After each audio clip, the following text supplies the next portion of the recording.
নমস্কার। আমি আজকে আপনাকে একটা ভালো জিনিস শেয়ার করছি, যেটা রিসেন্টলি একটা পশ্চিমবঙ্গে ঘটেছে। আপনি কি জানেন এই পশ্চিমবঙ্গে 120 ঘন্টাতে 200টা গল ব্লাডার স্টোন সার্জারি হয়েছে? হ্যাঁ, আমাদের এই পশ্চিমবঙ্গে প্রেস্টিজিয়াস একটা গভর্নমেন্ট হসপিটাল এসএসকেএম হসপিটালে, যাতে প্রায় বিশ্ব রেকর্ড করেছে এই গল ব্লাডার স্টোন।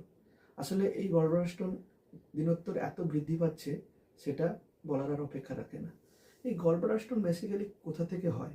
মেনলি যেটা আমরা জানতে পেরেছি যে খাদ্যাভ্যাস, তার সাথে জল খাওয়ার হ্যাবিট এবং খাওয়ার ডিলেট হলে এই গল ব্লাডার স্টোনটা হয়।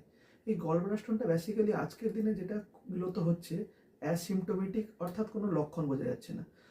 60 থেকে 70% কেসে এর কোনো লক্ষণ নেই, আর বাকি 30 থেকে 40% কেসে অবশ্যই লক্ষণ থাকে, পেটে ব্যথা বা নানান এনজাইম বেড়ে যায়, সেটা আমরা বুঝতে পারি এবং ইউএসজি করলে ধরা পড়তে পারে।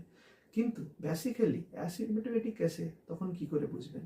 যদি আপনি আপনার 2 বছরে একবার বা 3 বছরে একবার যদি আপার অ্যাবডোমেন ইউএসজি করেন বা হোল অ্যাবডোমেনে করেন, তাহলে আপনি গলব্লাডারে স্টোন আছে কিনা বুঝতে পারবেন।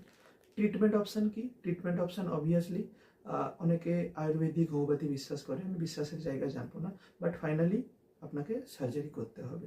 সার্জারি যদি আপনি করেন এখন ল্যাপ্রোস্কোপিতে, জাস্ট একদিনের একটা ছোট্ট সার্জারি, তাতে আপনি আপনার স্টোন রিমুভ করতে পারবেন। আর অবশ্যই স্টোন রিমুভ করলে কিন্তু আপনি আপনার নর্মাল লাইফ লিড করতে পারেন, কিন্তু অবশ্যই স্টোন রিমুভ করার পরে ওই যে পেসিপিন আপনাকে দেবে সেটা কিন্তু বায়োপসি করবেন। ভালো থাকবেন। উইশ ইউ আর good health with Gautam. Thank you.